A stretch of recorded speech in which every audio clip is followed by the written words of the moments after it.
Welcome back. I think this is day 3, maybe day 4. I have no idea. I've just been kind of doing this right after work. So, yep, so the front timing cover's off.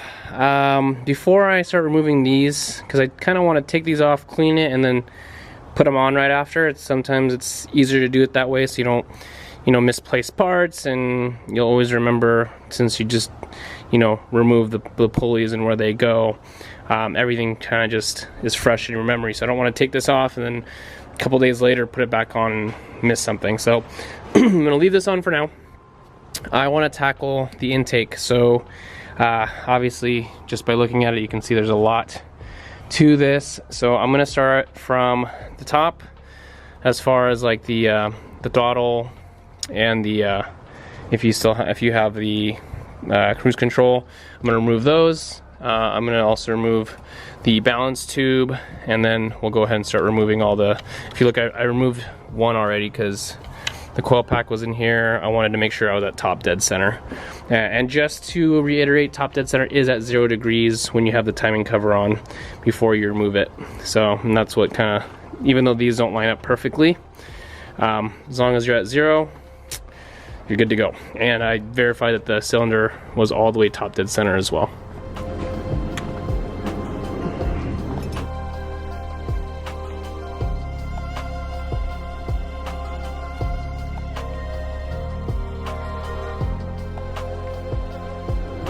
Okay, so now with the balance tube fastener is off, you should be able to remove it. But before you do so, this is kind of where it comes in handy to record or at least take pictures so you can see what's connected to this. So if you look, we got a vacuum line here to the FPR right here. This needs to be replaced because there's like,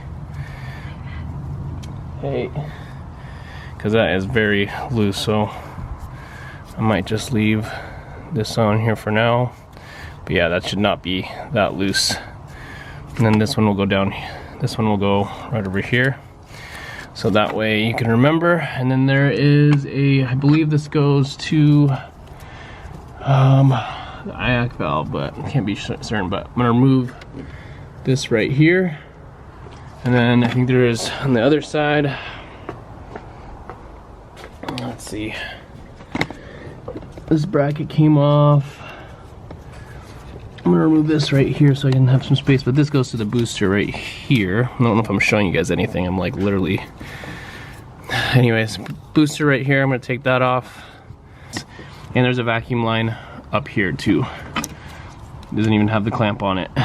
So I'm going to do that, and then we'll move the one over here. And that should be it for the balance tube. Okay, so I took the balance tube off. It was really weird because these clamps weren't even secured, which is very weird. Also, this one looks like it has a gasket, but it's completely flattened out.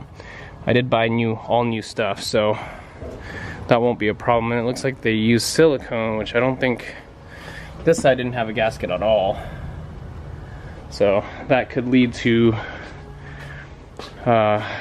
lean conditions, wrong air fuel mixtures, maybe even some idling issues. I have no clue. I didn't really notice, but yeah, so definitely keep an eye on that. There should be 2 O-rings on each side. So anyways, I'm gonna keep going. I think I'm gonna try to get this fuel rail off. Now, most of these lines too are a lot older. This guy, if you notice, isn't even all the way up to the stopper on the FPR here, and most of these hoses are kind of, I think I'm gonna replace all this stuff since I'm already here. So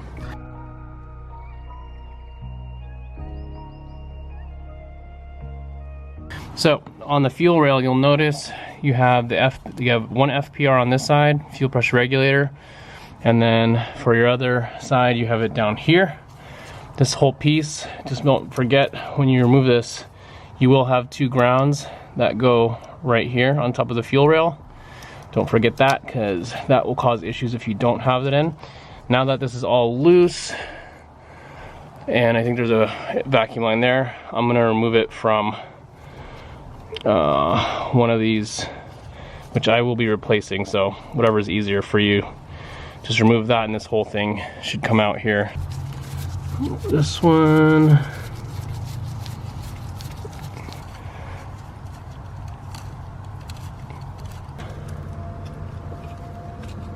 there we go. And there's the fuel on that one. All right, so if you can't get the line off, again, don't do this if you're gonna reuse your fuel line, but if you just slice that there, that should open up the fuel hose just like that. Cool. Just so you can see the routing before I remove that. All right, fuel rail is out, and I got the line stuck to the side. I ended up having to cut them just because they were not coming off, and plus they were kind of crusty anyways, and I do have a new fuel filter, so I will be replacing all those lines. Now we're gonna go ahead and remove all the coil packs and the injector, or coil packs and the coil pack harness.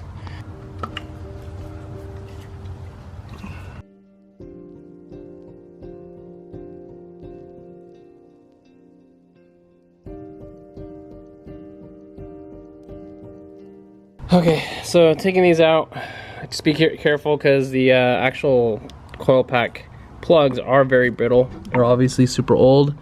Just a pro tip, you can do this to kind of save yourself a headache when you're putting it back together. If you notice, the coil pack harnesses are kind of all over the place. On a 4-cylinder or 6-cylinder, inline 6 or inline 4, you'll be able to know, obviously, because the furthest one is going to be, you know, the furthest piston. But on this, you notice that the rear two are on this side, and the front on the driver's side cylinders are kind of mixed within this harness and this harness. So you can do this however you like. You can even go by piston order. I just made it easy. 1 left, 2 left, 3 left. So meaning left side of the motor, 1, 2, 3. And then I'll do the same thing, 1, 2, 3, but with an R, obviously, for the right side. But yeah, so, and that's something that you could do. That's up to you. I just like to make it easier for myself to do these things. So, but yeah, I'm gonna work on the other side, and then we should be ready to unplug some more stuff on the back end here, and a couple more vacuum stuff on the side with the brackets, and we should be able to pull this up. All right, so I got all those pulled up.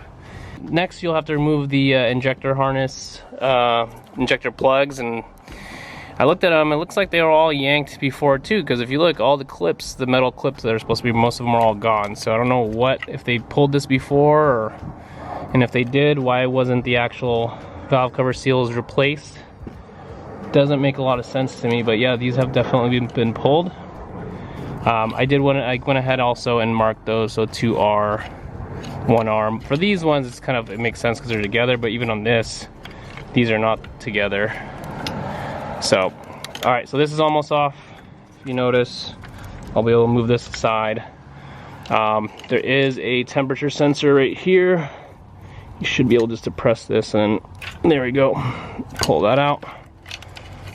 And yeah, just be careful because most of this stuff is super brittle and it wants to get caught on everything. So anyways, I'm gonna move this aside. I think there's like a couple more water hoses that we need to disconnect, which we will see once we pull this up. So, and one more thing before, there is a ground right here on this side before we start removing the plenum bolts, and then it will actually show us a couple more things that we got to do in the back here. So I'll remove that, and then we'll go ahead and start removing those bolts. All right, so with all that out of the way, for the most part, we should be able to start removing these plenum bolts, and these are all 12 millimeter. So I'm going to start them off.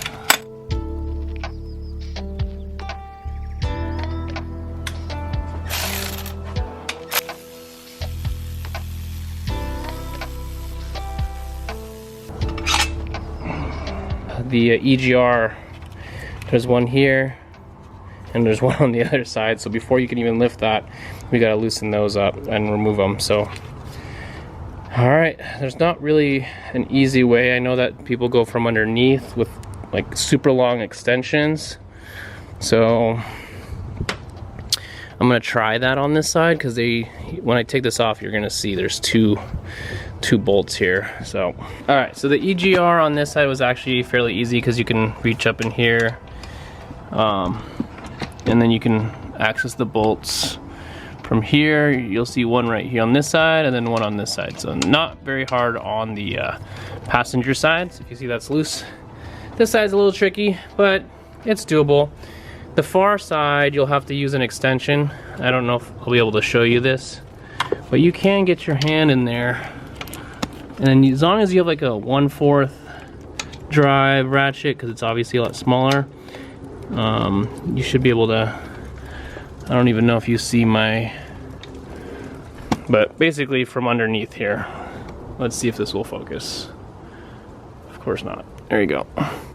So if you see right here, I can kind of see it, but this is where you would get your 1/2. And if you look, I already got it loose on both. The far one is already off, and I'm just doing this, which I'm gonna actually delete this. Oh, there's a spider. Get out of my car. Anyways, this should be almost out. You can kind of see it in there. And there's that bolt. All right, can move on along here. So now that those are off, a couple more things here. I don't know if you guys can see right here, but that hose, that's a fuel hose that's completely torn apart just from lifting up the plenum just a little bit. That's definitely, that would cause a lot of fuel to come out. So I'm glad we are doing this. But I think it's this hose right here that I'm gonna remove, because that's, I think, what's holding it back from coming off. What else? I've marked these two left and right. I think these are the O2. I hate this camera. All right, I'm gonna remove this here, because I think that's what's holding this whole thing from coming up in there. I think there's one more hose back here, so we'll check for that. All right, so almost there. It's kind of hovering right now because I gotta get the other side, but you have a yellow connector that goes onto this part of the IAC valve. Right here, that's where the yellow one goes. Then you have almost looks blue, and this is falling apart too, so I'm gonna have to tape all these back. That goes in the back side of the IAC valve. So now that that's gone, I think there's just one more hose there. I just ripped them off because I will be deleting them. So if you look, there was a hose here. I was able just to pry it off with my bare hands because it was that brittle. So now I should be able to, I think they're just the water hoses on here too, so you'll see that right down there. So I'm gonna take a needle nose and then just try to rip that off, because all that's gonna be deleted, and I'm gonna show you guys how. All right, I think I got it all. Let's see. Yep, that's pretty much it. So I'm gonna pull this off. Let me set the camera down. Oh gosh, there's one more thing connected. It's like a vacuum line. Throttle body. There we go. There we go. She is oily. That's why I want to delete all that crap. Like, look at that. That's just completely gunked up. So yeah, I don't know if I'm going to be running these, but we'll see. It wasn't too difficult to get back on or take off. So what I'm going to do now is I'm gonna vacuum the area up, just so that way we don't get anything random inside here. So I could redo the valve covers. There's the underside. So all this stuff is getting deleted. These are the PCV valves, which I think they're bad because it's a one-way valve and we're getting a lot of blow by with the oil on this. So all of this is getting taken off. We don't need it. And same thing with this. It's all going. Don't know what I'm gonna do with the EGR stuff. And this I'm going to replace. Try to get that off and clean it up. But this is all getting cleaned up and painted, so let's move on along. So intake was pretty gunked up, cleaned it a little bit. The nice thing is when you look, I don't know if I'm going to be able to show you guys this, but when you look deeper into the intake valves, they're actually, why can't we see? Huh. Well, I wish I could show you guys, but I don't have anything that can zoom. Let me see if I can zoom in on this. I don't know if you can see it. It's very difficult because I can't get a light in there. But intake valves on each port look actually pretty clean. But yeah, so I wiped it up with alcohol on the mating surface so that I can put tape on there. So while we're working on the valve covers, we don't get any dirt, grime, or foreign objects in there. Okay, so before I clean up, I just wanted to show you the intake itself. I do tend to put all these bolts where they belong,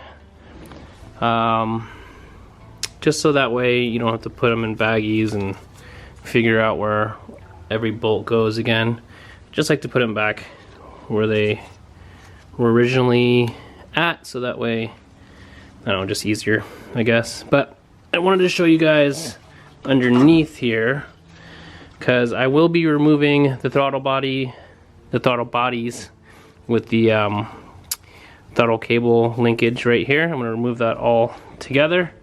But yeah, all of this stuff right here, I did replace the PCV valves, these one-way valves, or I did purchase new ones, so I will be removing these, putting new ones on. But everything else, if you look at all these are all coolant lines that go underneath. And you can put them back, but it's a very, very common delete just because it is a pain to get out. So imagine having to put all this stuff and connect everything back in. So like I said, I don't care for it, and it is something I don't really care for as far as the high idle.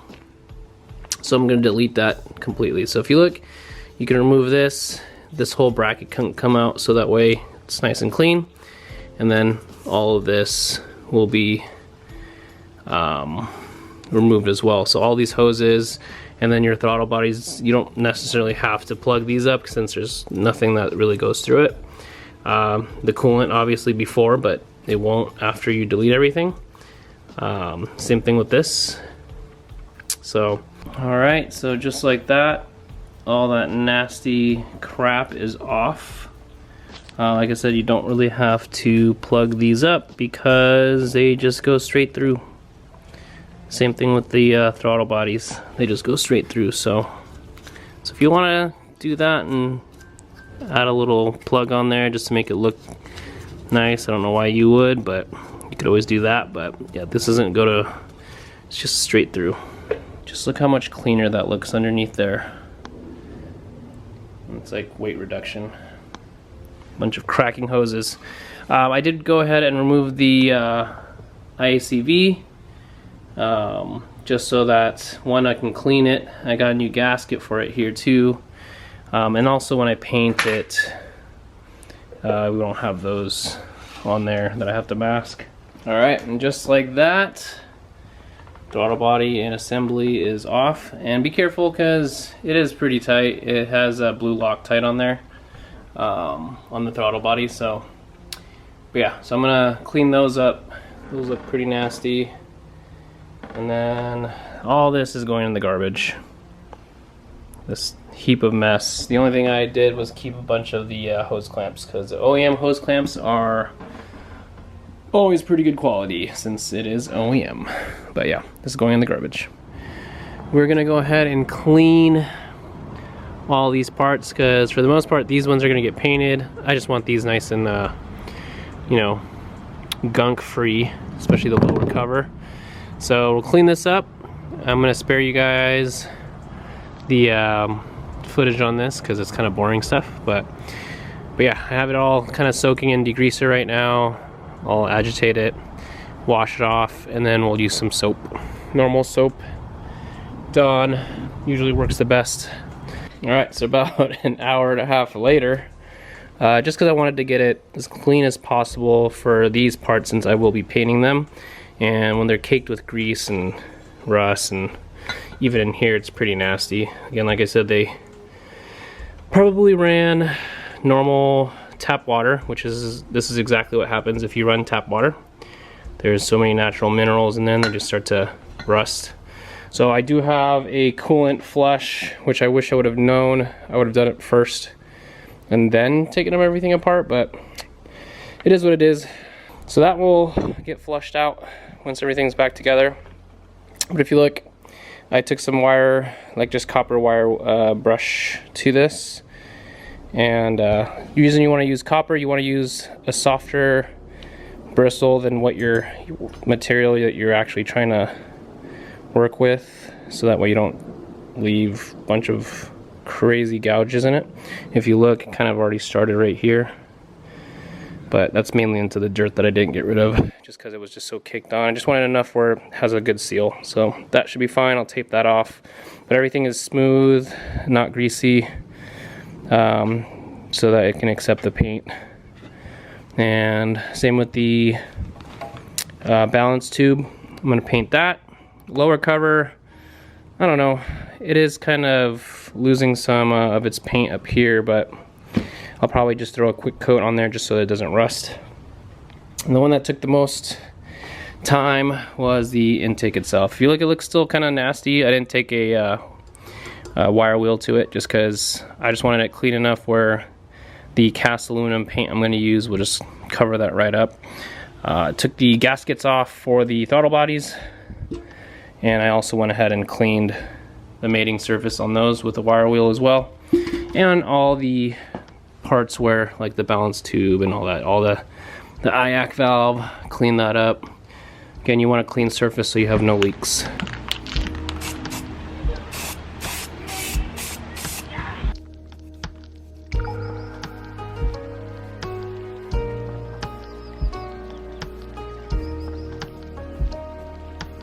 Alright, so a couple coats of this.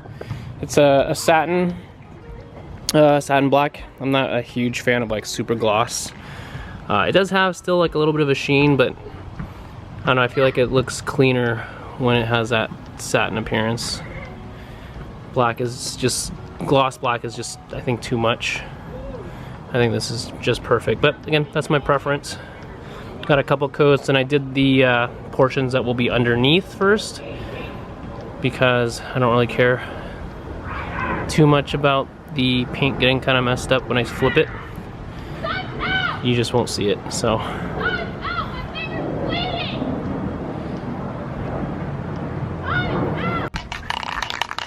Alright, intake time. Like I said, this is the, what you're gonna see underneath the, this is the underneath portion of the,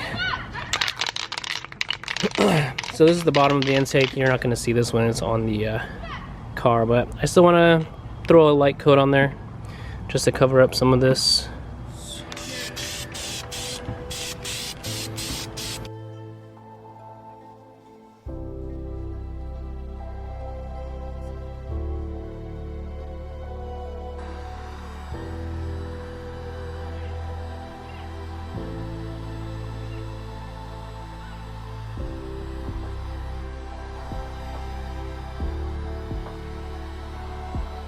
a light coat underneath, but the majority of where I want the paint to be is going to be obviously the top, because this is what we're going to see.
Now that this layer, I'll probably do one more coat and then throw some clear, just because grease and dirt do tend to like to stick to this porous material, and if the paint is kind of matte, it'll stay in there a lot easier.